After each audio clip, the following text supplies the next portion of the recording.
Одоо энэ үүр гэсэн хоёр үгийн Ямаатай нэг ч аль нь таарахгүй гэдгийг асуусан үе арин байна. Энийг би та нартай өөрийн мэддгээр чаддагаараа та нартай тайлбарлая.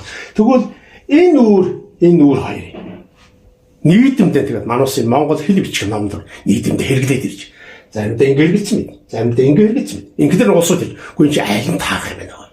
Иймээс бол миний одоо хэлэх гээд байдаг бол энэ үүр бол одоо их хэртээ сэргэж иж. Одоо миний хамгийн мэдж хараад энэ би одоо энэ удаа нутгаас оллоо гэдэг юм тийм шүү дээ. Шавжавах шиг юм нэг хуучин толь бичиг болж. Энэ толь бичиг бол одоо өнөө баримжаавыг хатахгүй дучин энэ үед өнөө баримжаавьяаны зөв авьяаны тэмдэглэл үргэлдэг бас мэдлээгүй гэж. Шууд монголоор бичээ доод татан тайлбар бичээ. Энэ бол ямар утгатай. Тэгээ энэ ном толь бичиг нь болохоор хизээ хэлсэн. 1937-38 30-аад он бичсэн толь бичиг байна. Шагчаа. Энэ толь бичиг надад өөр Монголын сүүлийн монгол хэлний толь бичиг юу гэхэд энэ бас их зүтгэл үзүүлсэн толь бичиг.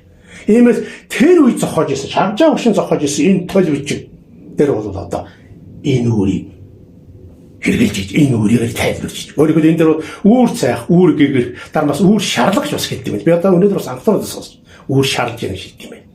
Тэгээд очоод одоо бид өөрсдөө энэ үүрээр гэж. Сүүлд нь дахиад яваанд одоо бараг 70-80-аад оны үе болгоод энэ үүр нь ийм болчихжээ.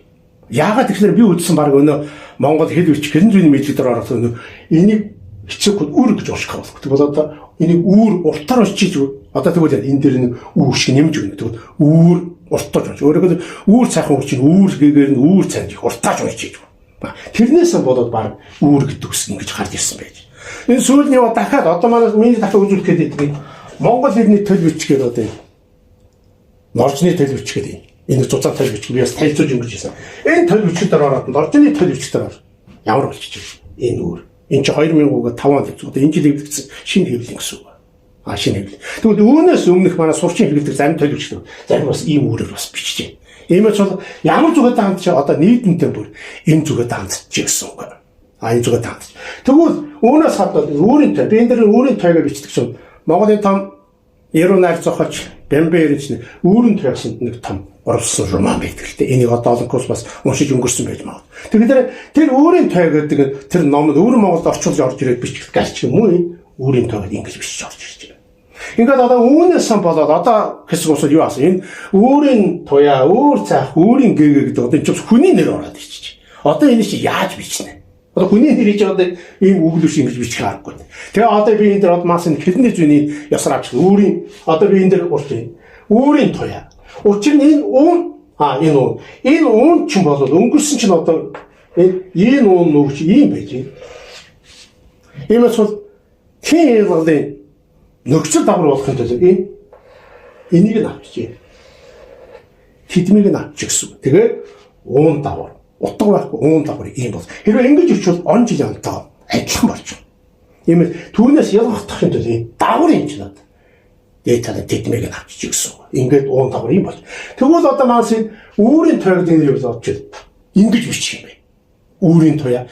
Энэ ууны дараа энэ юм чи. Тэгвэл одоо энэ ууных нь энэ хоорондох зайгаа таас хэмжээ тааруулж болно гэсэн. Тэр зайгаас сайхан тааруул. Энэ авах энэ дээр ортож болох. Хэрвээ тэгвэл одоо энэ чинь ра болж байна. Ра шиг тэгж унших. Иймээс энэ хоёрын энийг үг юм бол тусдаа нэг үе маягтай тодорхой бичиж байна. Өөрийн туяа ингэ бичиж байна. За энэ үүр цайх. Энэ бол шууд болчих нь. Үүр цайх. За энэ бол одоо өөрийн гээ.